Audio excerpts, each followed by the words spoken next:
The grand lobby of the Willard Intercontinental Hotel in Washington, D.C. shimmered with elegance as the political gala unfolded in full swing. Laughter and light conversation danced through the air, blending with the clinking of champagne glasses and the soft hum of polite chatter. The night was as polished as the brass fixtures that adorned the walls, the perfect backdrop for Washington's elite to mingle in their finest attire.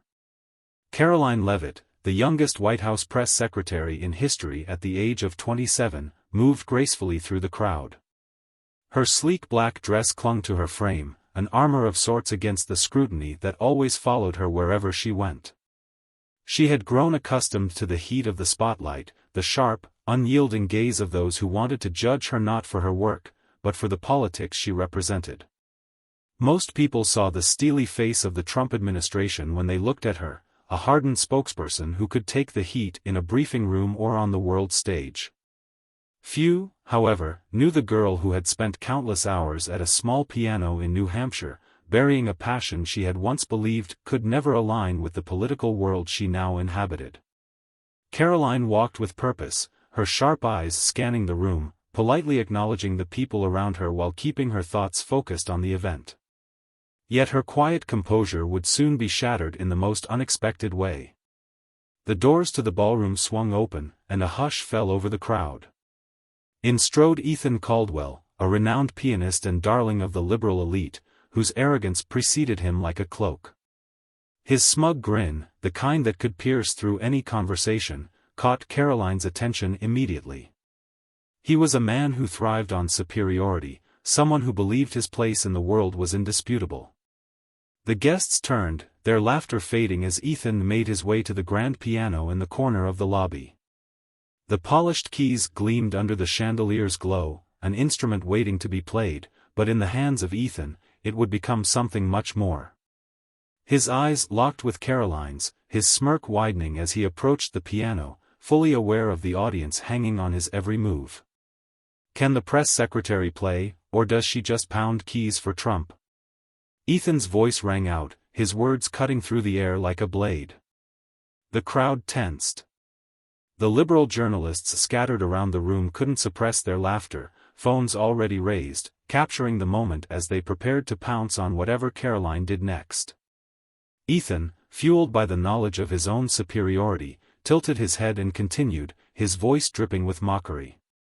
"Show us some real talent, if you've got any," he taunted, his fingers lightly tapping the keys in front of him as though daring her to respond. The challenge was out there now, as loud and clear as the ringing notes of the piano, and everyone in the room waited for Karoline's reaction. For a moment, Karoline stood frozen, her eyes narrowing, the weight of his words settling deep into her chest. It was no longer just about politics or the words exchanged in a briefing room. This was personal. Ethan wasn't just mocking her role in the administration, he was attacking something much deeper. Music. A part of her that she had long buried. Her hands clenched at her sides, and she could feel the sharp sting of the onlookers' stares. She could hear the whispers of the liberal crowd, their phones at the ready, anticipating her failure. The air seemed to grow heavier, thick with the pressure of expectation. Karoline's mind raced as her gaze flicked from Ethan to the piano and then back to him. She was caught between two worlds, the professional, political side of her that had spent years mastering the art of fighting back, and the girl who used to sit for hours at the piano, playing hymns and classics to escape the harshness of reality. The mocking tone in Ethan's voice reverberated in her ears. The challenge was clear: play, or be humiliated in front of everyone. "Go on, Karoline," one reporter shouted from the crowd, their voice cutting through the tension. "Let's see if you can handle this." Ethan stepped back from the piano, his arms spread wide, and his tone now theatrical. "Picture this," he said, his voice rising with mock excitement, "the White House press secretary, mouthpiece of MAGA, sits down and plays a tune. What will it be? A New Hampshire folk song? Or just some clumsy keyboard banging?" Laughter erupted from the liberal corner of the room, the clinking of glasses accompanying their sneers. The pressure mounted on Karoline as the sound of Ethan's taunts echoed through the space. She had fought political battles before, standing firm in the face of hostile reporters and unrelenting criticism. But this was different. This was a challenge that hit her where she had once been vulnerable, where she had once found peace. For a moment, she could feel herself falter, the walls of her carefully constructed armor beginning to crack. She had long buried her love for music, believing it was incompatible with the sharp image she had worked so hard to build in the political world. Her hands, once adept at finding the right notes, now felt foreign, stiff with the fear of failure. Karoline, Mark, one of her aides, whispered urgently from the sidelines, "Don't do it. It's a trap. The media will tear you apart if you flop." She could see his eyes pleading with her, the genuine concern on his face. He was right, of course. If she played poorly, the headlines would write themselves. Trump's press secretary crashes and burns on stage, they'd read. But if she backed down, if she refused to play, she would be branded a coward. Ethan would have won. The left would have fresh ammunition, and she would never hear the end of it. Ethan, sensing her hesitation, grinned wider, his mocking tone rising. "What's the matter, Karoline? Too scared to show us what you're really made of?" His voice was a whip, his words designed to tear her apart. But beneath his arrogance, Karoline saw something else, a flicker of doubt. Ethan thought he had already won. He thought he had cornered her, but in that moment, Karoline realized that she wasn't just facing him. She was facing the expectations that had been placed on her for years. Expectations that told her she couldn't be both strong and vulnerable. That she couldn't be a fierce political player and still have a passion for something as soft as music. Ethan continued to taunt her, sitting down at the piano and playing a few mocking notes from Beethoven's Moonlight Sonata, his low notes echoing through the room. The crowd chuckled, and Karoline felt the heat rising in her face. "See," he said, turning to her. "That's real music. Not the political clowns you work for." His words stung, more than she cared to admit.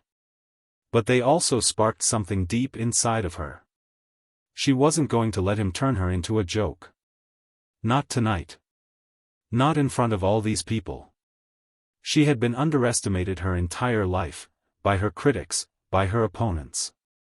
And now, Ethan Caldwell, a man who thought he could destroy her with a few words, was about to learn the hard way that Karoline Leavitt was not to be dismissed so easily.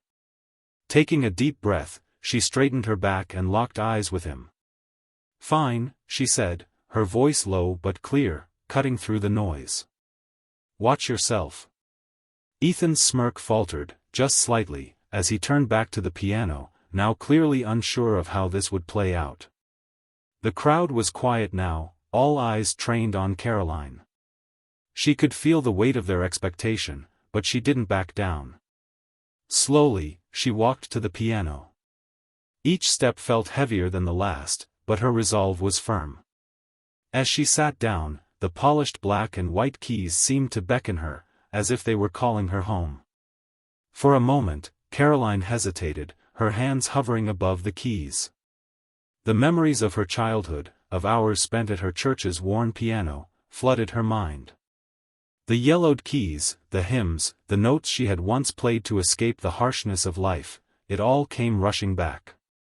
She had buried this part of herself for so long, thinking it was a weakness. But as her fingers touched the keys, something inside her stirred. It wasn't just music. It was her. The person she had once been. The person she had tried so hard to suppress. With a deep breath, Karoline began to play. At first, her fingers moved tentatively, the notes slow and unsure. But soon, she found her rhythm. The music started to come alive, filling the space with a depth that sent ripples through the crowd. It wasn't just a song, it was her story, her voice, coming through the piano. The notes of Gershwin's Rhapsody in Blue rang out, weaving through the lobby like a living thing. Karoline's hands no longer trembled. She found her pace, her confidence growing with every chord. The music surged, flowing through her like a release of all the tension she had built up over the years. The crowd, once skeptical, fell into stunned silence. Phones that had once been raised to mock now recorded in awe. The skeptical liberals who had expected her to fail were now leaning in, captivated by the raw power of her performance. Even the conservative politicians who had once looked at her with cold indifference were now clapping, some even standing to applaud her bravery. Ethan Caldwell stood, frozen in place, his arms crossed, his arrogant smirk replaced by something much more complex. He had expected her to fail, to crumble under the pressure, but instead, she had transformed this moment into something he couldn't deny. As the final notes of Rhapsody in Blue faded into the air, Karoline lifted her hands from the keys, breathing heavily but feeling an overwhelming sense of accomplishment. The silence in the room stretched on for a beat, and then the applause began. It started slowly, almost reluctantly, but soon it grew, filling the space with a tidal wave of sound. The room erupted in cheers, some conservative, some liberal, but all of them united in admiration for the woman who had just defied their expectations. Karoline didn't smile. She didn't need to. She had already won. Not just against Ethan, but against the doubts, the fears, and the labels that had been placed on her. She had reclaimed a part of herself that she had buried for far too long. As the applause continued, Ethan's expression hardened. His smirk was gone, replaced by a scowl that he couldn't hide. He clapped slowly, begrudgingly, but the smile didn't reach his eyes. Karoline, her heart still racing, didn't need his approval. She had proven what she needed to prove. And as she walked away from the piano, the crowd's admiration still ringing in her ears, she knew one thing for sure: she would never again let anyone define her worth. The applause seemed to echo in Karoline's ears as she stood up from the piano, her legs shaky but her heart steady. She had done it. It hadn't been easy, her fingers had trembled at first, her mind had flashed with doubts, but now, the sound of those thunderous claps rang through the lobby like a victory song. A song not of her political affiliation, but of her personal courage and artistry. She wasn't just the White House press secretary anymore, she was Karoline Leavitt, a woman who had reclaimed a piece of herself in front of the entire world. Mark, her aide, stood nearby, his face a mixture of relief and awe. His initial concern had turned into admiration, his wide eyes locking on her as she walked away from the piano. The skepticism that had once lingered in the back of his mind about her taking on Ethan's challenge had evaporated. Karoline had not only survived the moment, she had risen above it, effortlessly transforming a political mockery into a showcase of her own raw talent. Karoline, that was, Mark started, his voice faltering with emotion. I had no idea. She gave him a faint smile, still slightly breathless from the performance. Neither did I. As the last echoes of applause began to fade, the room slowly returned to its usual rhythm, but the energy had shifted. What had started as an attack on her character had now turned into her triumph. The crowd, which had once anticipated her failure, now watched her with respect. Ethan Caldwell, who had taunted her only moments earlier, stood in the far corner of the room, his arms crossed, his face tight with an unreadable expression. He wasn't smiling anymore. Karoline didn't need to glance at him again. She had seen the flicker of surprise in his eyes when she began to play. She had watched his confident facade crumble as the first few notes flowed out, and now, she saw it all, the unraveling of his arrogance. The crowd, still buzzing with excitement, began to shift toward Karoline. Reporters, conservative politicians, and even a few neutral figures who had initially shown skepticism were now speaking in her favor.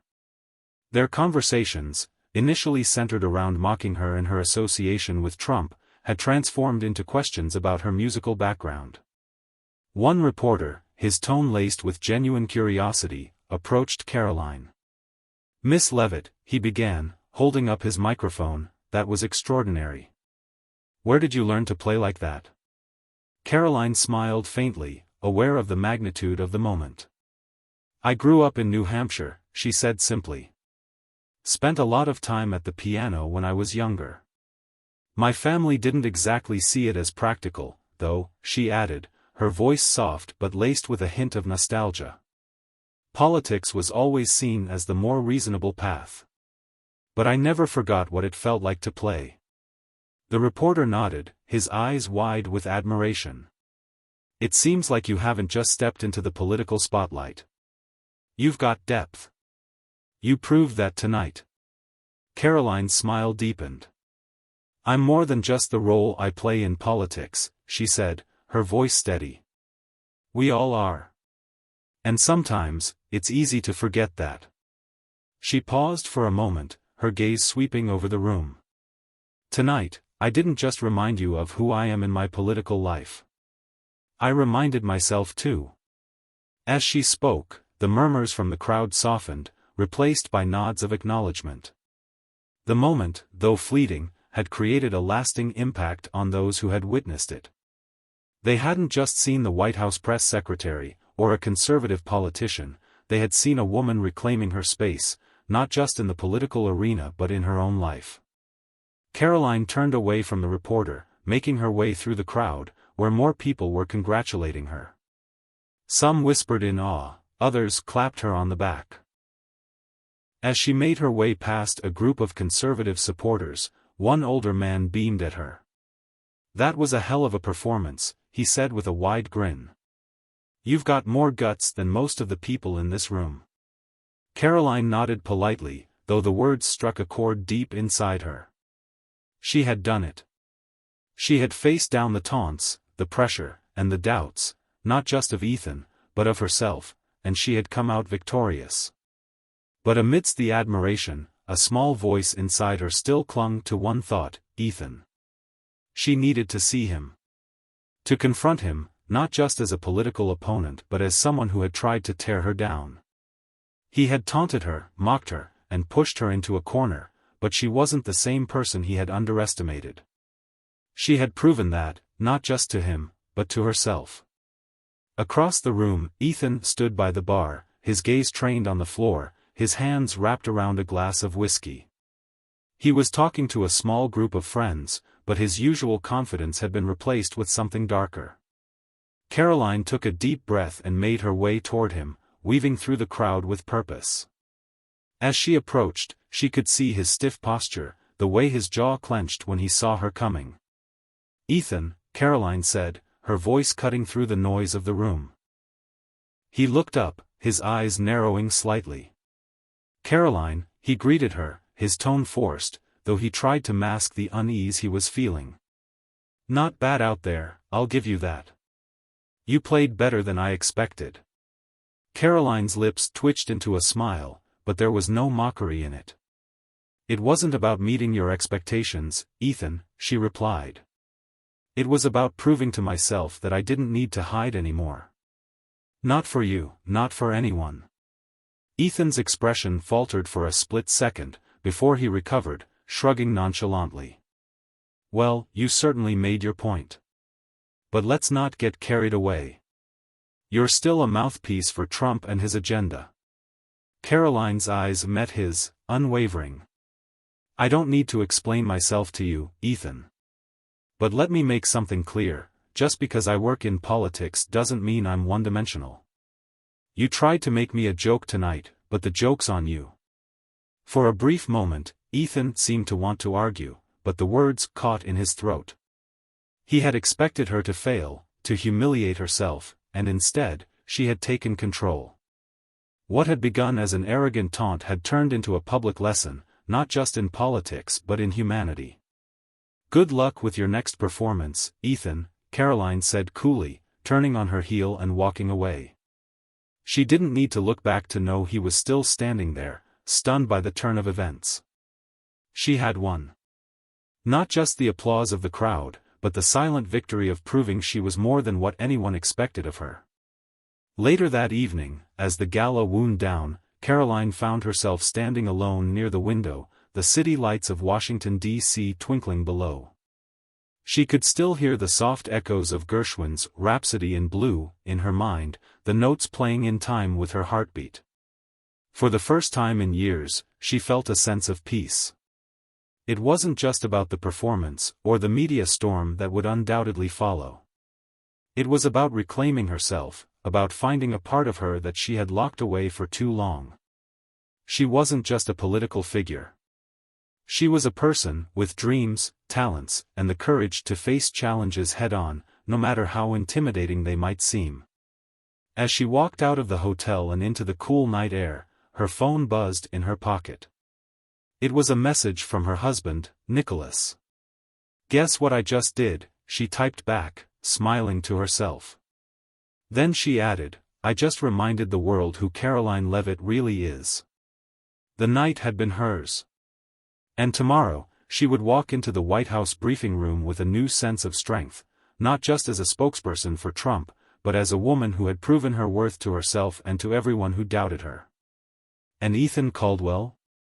He had been silenced, not by words, but by the power of something much more profound.